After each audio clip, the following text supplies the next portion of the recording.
Yo, what is going on, everyone? It is your boy Coozco, and I'm bringing you another Destiny 2 build video here today. And the build video of choice this time, as you can see, is a Crown of Tempest build. What Crown of Tempest actually does is it gives you conduction times, arc ability, or jolt final blows, increases the recharge rate of your arc abilities, extending the duration of storm trance. This is why, in my opinion, it makes the Thunderlord one of the best weapons for this helmet. Just because the Thunderlord jolts a target just by shooting them, you don't have to even hit them with an ability for them to jolt, and it just makes this helmet 10 times better. Moving on to our abilities, we have Healing Rift, Ball Lightning, as well as Pulse Grenade. For our aspects, we have Arc Soul and Electrostatic Mine. Arc Soul, obviously when you cast your Rift, you can give you and anyone who passes through your Rift an Arc Soul, and while you are amplified, your Arc Soul gains increased fire rate because it is supercharged.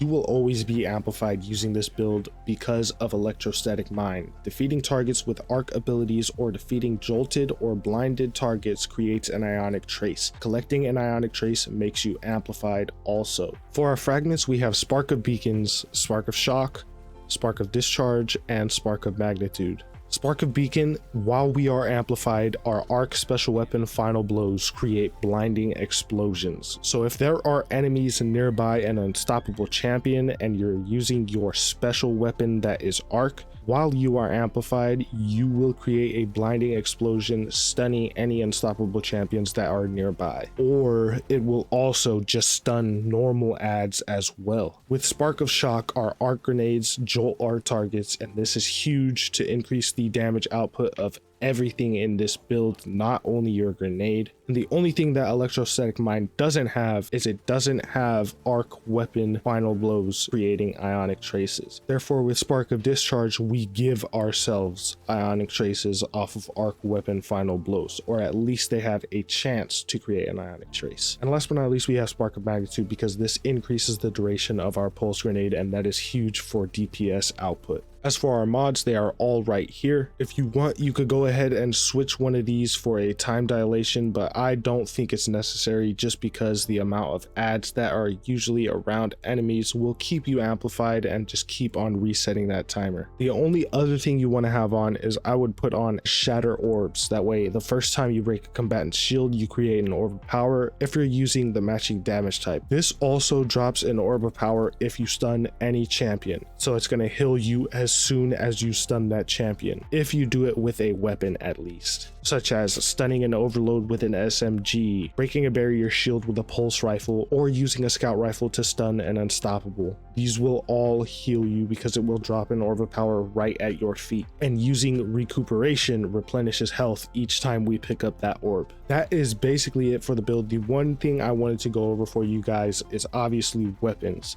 I did try a couple weapons out, such as Fourth Horseman, Delicate Tomb, Risk Runner, as well as Trespasser, and of course Thunderlord, my favorite. Out of all of these exotics, I found that the Trespasser was also very good. Because of the sidearm buff on this last update on the Tuesday reset, the Trespasser does immense damage to adds. I am talking crazy damage to any red bar enemy, especially when you have that weapon reloaded. I will definitely do a lot more testing and use this weapon a lot more, especially once I get that catalyst finished for this weapon, and I will definitely showcase another arc build for you guys, with this being the focus of the build. But as for now, the jolting that the Thunderlord does, the damage that the Thunderlord does, and just the consistency of the Thunderlord definitely makes it take the top spot for me, at least in this build, just because of all the jolting you can do and what the Crown of Tempest actually does. And as for your super, I found both of them are just fine. If you want to be in the fight, use Storm Trance, and if you want to be a little bit farther back, such as in boss damage or whatever you're doing, then use Chaos Reach. It still does okay damage, it's just not the best.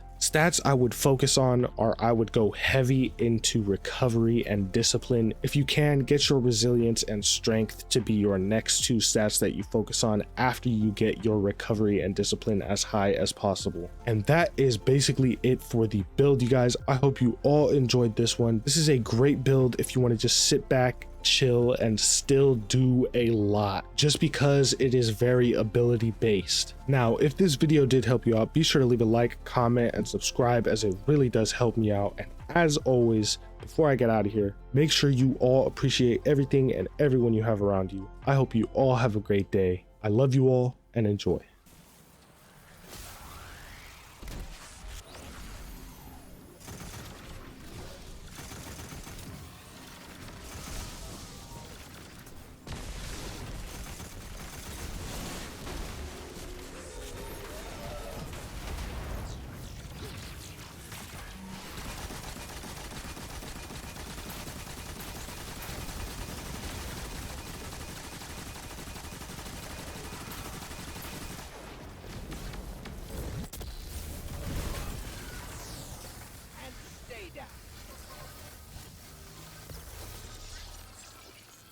Nice work.